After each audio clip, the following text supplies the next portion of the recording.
नवनियुक्त प्रदेश अध्यक्ष मंगनीलाल मंडल जी हमारे साथ हैं बातचीत करने के लिए। Sir, overall 3 decade of politics, 3 दशकों का राजनीतिक अनुभव और अब जाकर एक बड़ी जिम्मेदारी, अहम जिम्मेदारी, कैसे देख रहे हैं?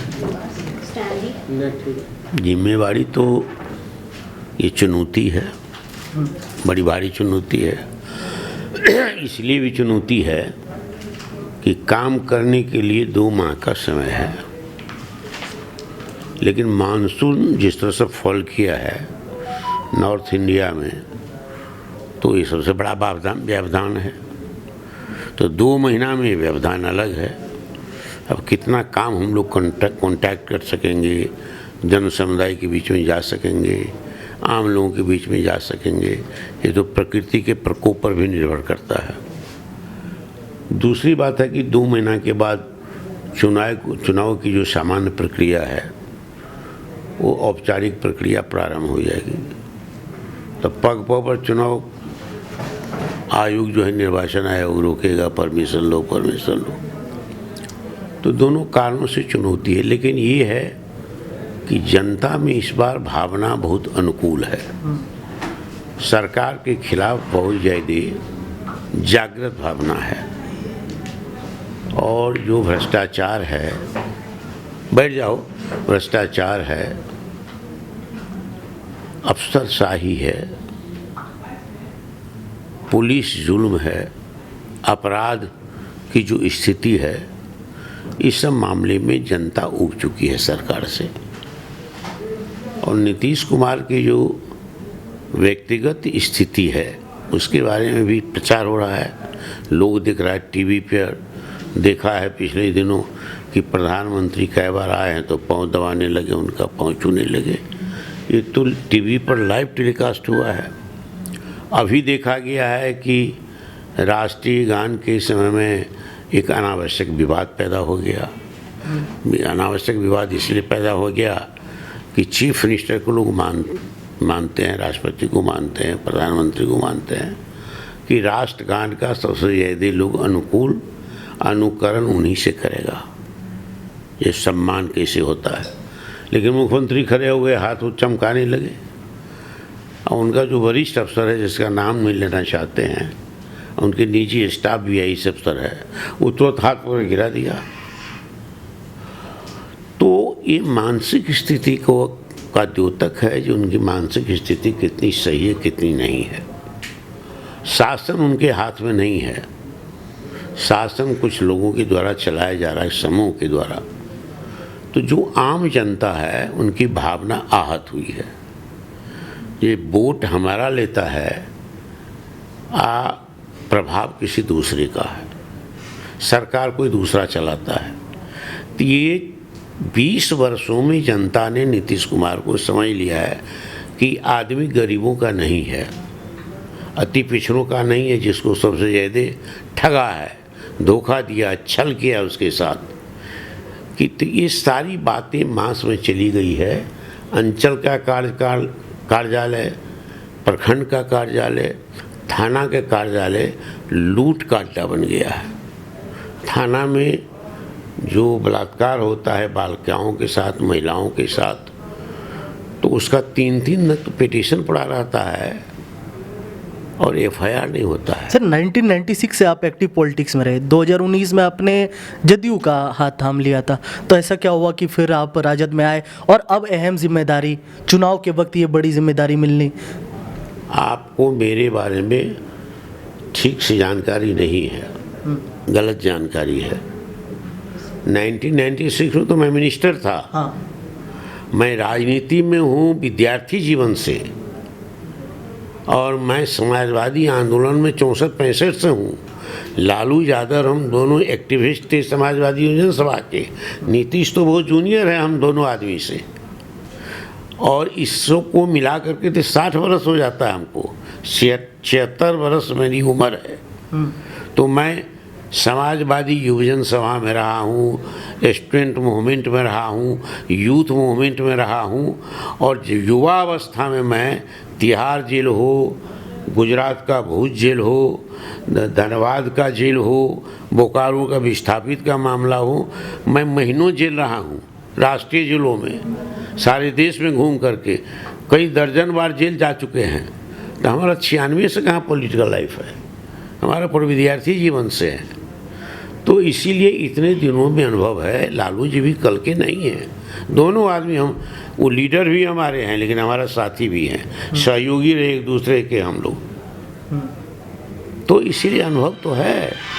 हमने गैर कांग्रेसवाद डॉक्टर लोहिया के आंदोलन में भाग लिया था, जेल गए थे, विद्यार्थी रहते सबसे पहले गिरफ्तार हुए थे। और बिहार में मीसा के तहत जो गिरफ्तारी हुई थी बिहार में, तो सबसे पहले हमारी गिरफ्तारी हुई थी मीसा में। ये क्यों कहते 96 साहब गए थे। तो सर आपके पार्टी पे भी जो अंबेडकर अपमान के आरोप लग रहे हैं, लग रहा है कि बाबा साहब का अपमान किया इसकी गया। सफाई ठीक से पार्टी के द्वारा दी जानी चाहिए थी, नहीं दी गई। जी। ये बात है कि जो सफाई हो, ये मामला बिल्कुल कंकॉक्टेड है, फैब्रिकेटेड है, मन कंकॉक्टेड मनगढ़ंत है, बनावटी है, बेबुनियाद है, झूठ है, मिथ्या पर आधारित है, प्रपंच पर आधारित है, छल पर आधारित है। और वो इसलिए है कि प्रधानमंत्री ने कल भाषण दिया था तो उसकी भूमिका बनाई थी लालू जी को बदनाम करने के लिए। कल सर इसीलिए छल और प्रपंच पर इन लोगों ने, मैं बैठा हुआ था लालू जी के पास, लालू जी बैठे हैं इधर पूरब से पश्चिम, और हम बैठे थे उनके बगल में। उदयनारायण चौधरी भी आ गए थे, वो भी बैठे हुए थे, सिद्दीकी भी बैठे हुए थे, और के पार्टी के नेता थी, और उनके बगल में राबड़ी जी भी बैठी हुई थी। कहीं अंबेडकर का फोटो हमने नहीं देखा। वीडियो में भी आ रहा था कि पीछे वीडियो में नहीं आ रहा है। हाँ। यहाँ पर टेबल पर कई फोटो डिस्प्ले करके फोटो ले ले, तो लालू जी का यहाँ फोटो है, यहाँ टेबल रखा हुआ है और वहाँ डिस्प्ले कर रहा है। तो ये सब मैनिपुलेशन है, और मैनिपुलेशन डिजिटाइजेशन के द्वारा किया गया है। ये डिजिटल खेला है, प्ले है। तो इसीलिए ये सब जो खेला है इसकी सफाई होनी चाहिए। कहीं ये घटना नहीं घटी थी। लालू यादव पहला व्यक्ति मुख्यमंत्री में है जिन्होंने सामंतवाद और जातवाद का घर मुजफ्फरपुर बिहार विश्वविद्यालय का नाम बाबा साहब डॉक्टर भीमराव अंबेडकर का किया। कोई दूसरा मुख्यमंत्री ने नहीं किया था, न नरेंद्र मोदी की पार्टी ने नरेंद्र मोदी किया था, न नीतीश कुमार किया था। बिहार विश्वविद्यालय का नाम 3 यूनिवर्सिटी थी बिहार में। सबसे पहले लालू जी के समय भी कम यूनिवर्सिटी थी। जेपी यूनिवर्सिटी इन्होंने बनाई, विनोबा भावे यूनिवर्सिटी बनाई, इन्होंने जयप्रकाश बाबू का यूनिवर्सिटी, भूपेंद्र मंडल का यूनिवर्सिटी, उसी तरह बिहार विश्वविद्यालय का नाम इन्होंने डॉक्टर बाबा साहब अम्बेडकर का रखा। और ये जो हाई कोर्ट के नज़दीक प्रतिमा खड़ी है बाबा साहब अम्बेडकर की, उसका भी शिलान्यास लालू जी ने किया। वहाँ हमने नौकरियाँ बांटी है, हम मंत्री थे तो मुख्यमंत्री के द्वारा हाई कोर्ट ने बैन किया कि कोई समारोह नहीं होगा, तो इस दिन से नहीं हो रहा समारोह। तो लालू जी तो जन्म लिया है अंबेडकर के सिद्धांत से राजनीति में आए हैं, लोहिया जी के सिद्धांत से राजनीति में आए हैं, गांधी को जान करके लालू जी राजनीति में आए। अंबेडकर जो अंबेडकर का फोटो आज भी अपने घर में नहीं होने देगा, वो लालू जी को कहता है कि जो अंबेडकर का अपमान, झूठ कहता है। ये नरेंद्र मोदी के मंत्री हैं, दुलरुआ हैं, होम मिनिस्टर अमित शाह, क्या कहा अपोजिशन को, क्या होगा ये ऐसा करके हमेशा अम्बेडकर चर्चा करते हैं। ये बड़ा अपमान था कि ये जवाब देने के लिए कि हम बिहार की जनता को कहेंगे, पिछड़ा को, दलित को, अति पिछड़ा को, देखो लालू जी ऐसा है। ये भूमिका बनाया है छल पर, प्रपंच पर। ये इसलिए आपके अनुसार ये इसलिए किया जा रहा है कि अति पिछड़े समाज के बीच एक गलत मैसेज जाए, सबके बीच में गलत मैसेज जाए। जब छल प्रपंच होता है तो झूठ पर आधारित होता है, तो झूठ पर आधारित है। सर एक सवाल मेरा जो जरूरी भी है कि इस बार आप लोग डोर टू डोर जाएंगे, आपकी पार्टी डोर टू डोर जाएगी, तो किन मुद्दों पर आप कहेंगे कि वोट दो? अब क्या मुख्य मुद्दे आप लोगों के क्या रहेंगे बिहार के अंदर जब आप डोर टू डोर कैंपेन करेंगे? बता दिया आपको जी कि इस देश में सबसे ज़्यादा कम आय वाला प्रदेश है Bihar. Per capita income national average 1.5 lakh है, हमारा पर कैपिटा इनकम 50,000 है, हाईएस्ट। और ये मैं नहीं कह रहा हूँ, ये मेमोरेंडम जो दिया गया है 16वें वित्त आयोग को, उसमें सरकार ने कमिट किया है। उसने इकोनॉमिक सर्वे जो पेश किया उसके आधार पर मैं कह रहा हूँ per capita income national average से माने 1/3 कम है बिहार का। कई प्रदेशों में, उत्तर प्रदेश है, उड़ीसा है, आसाम है, हमारा पड़ोसी राज्य, पिछड़ा राज्य, हमसे ज़्यादा है। इसके बाद गरीबी रेखा से नीचे वाले लोग हैं, बिलो पॉवर्टी, वो सबसे ज़्यादा बिहार में है, आज भी नहीं घटा है। और पर क्या ये जो BPL है, बिलो पॉवर्टी लाइन, $1 अमेरिकी डॉलर था पहले एवरेज, अब $1.5 जिसका डेली इनकम है, वो परिवार को चलेगा कैसे? 5 आदमी का परिवार माना गया है, एक डिफिनेशन कॉमन है जो 5 आदमी का परिवार होगा, RBI ने इसकी मान्यता दी है। तो पर कैपिटा इनका कम है, इनकम जनरेशन बिहार में कम है, लोएस्ट है।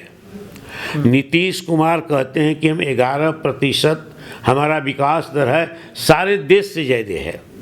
तो 11% विकास दर आपका है, तो कैपिटल का जो फॉर्मेशन हुआ वो पैसा कहाँ चला गया? क्यों पर कैपिटल इनकम कम है? क्यों इकोनॉमिक क्या कहते हैं, कैपिटल का जो जनरेशन हो रहा है कहाँ पैसा जा रहा है? क्यों नहीं बढ़ रहा है लोगों की आमदनी? क्यों नहीं आय का सृजन हो रहा है? तो ये सारा मुद्दा है, उसके खिलाफ बकवास कर रहा है। 11% विकास दर हो, अब पर कैपिटा इनकम हमारा 50,000 हो और नेशनल एवरेज 1 लाख हो। चंडीगढ़, दिल्ली, बम्बई, सूरत, बेंगलुरु का पर कैपिटा इनकम 2 लाख से ज़्यादा, 2.5 लाख 3 लाख है। ये नेशनल एवरेज कहते हैं गरीब राज्य। ये गैप कब बढ़ेगा? राष्ट्रीय औसत पर हम कब आएंगे? 11% का कहता हमारा विकास दर है, हम सबसे ज़्यादा हैं। राष्ट्रीय औसत है 6.5% 7% एक्सरसाइज होता है। तो ये सबसे बड़ा मुद्दा है कि गरीबी नहीं घटी है, बेकारी नहीं घटी है। सबसे ज़्यादा बेकार लोग बिहार में है, बेकारी नहीं घटी है, गरीबी नहीं घटी है, ये सबसे बड़ा मुद्दा है। भ्रष्टाचार नहीं घटा है, महंगाई बढ़ रही है दिनों दिन। जिस सामान को आज हम खरीदने ले जाते हैं, ठीक 10 दिन के बाद 5 रुपया बढ़ जाता है, 10 रुपया बढ़ जाता है। कोई चीज़ हो तो महंगाई है, गरीबी है, बेकारी है, भूखमरी भी हम कहेंगे 5 किलो अनाज हटा ले तो ये खैरात दे रहा है वोटे के लिए ना। तो तुम खैरात बांट रहे हो, लेकिन उससे इनकम आय कैसे बढ़े, पर कैपिटा इनकम, इसके लिए नहीं सोच रहे हो। गरीबी कैसे मिटे, इसके लिए नहीं सोच रहे हो। क्योंकि गरीबी बढ़ी रहेगी, महंगाई रहेगी तो खैरात उनको वोट करेगा। ये प्रपंच राष्ट्रीय प्रपंच है। एक अंतिम सवाल मैं आपसे समझना चाहूँगा, आपकी नियुक्ति पर राजनीतिक गलियारे में कोई बयानबाजी नहीं हुई, सब ने कोई कमेंट नहीं आया पॉलिटिकल गलियारों से? केसी यादव ने कहा है, अखबार ने नोटिस नहीं लिया है, इसको नोटिस नहीं लिया। उन्होंने कहा कि ऐसी घटना नहीं घटी है। मैंने 5 बार कहा है, पूछा है लोग, मैंने 5 बार कहा कि ऐसी कोई घटना घटी नहीं है। कंप्लीटली ये कॉन्कोक्टेड है, फैब्रिकेटेड है, जालसाज है, बनावटी है, बेबुनियाद है, मनगढ़ंत है। ये सब बात मैंने कही है। इस तमाम बातचीत के लिए शुक्रिया। हमारे साथ बातचीत करने के लिए राष्ट्रीय जनता दल राजद के नवनियुक्त प्रदेश अध्यक्ष मंगनी लाल मंडल जी थे, जिन्होंने तमाम मुद्दों पर, बिहार के हालिया घटनाक्रम पर, अंबेडकर अपमान पर, तमाम चीज़ों पर अपनी बातचीत रखी है। आने वाले चुनाव में देखना दिलचस्प होगा कि तमाम राजनीतिक गलियारे की बातचीत लोगों के अंदर कितना असर डालती है। तब तक के लिए नमस्कार, जय हिंद।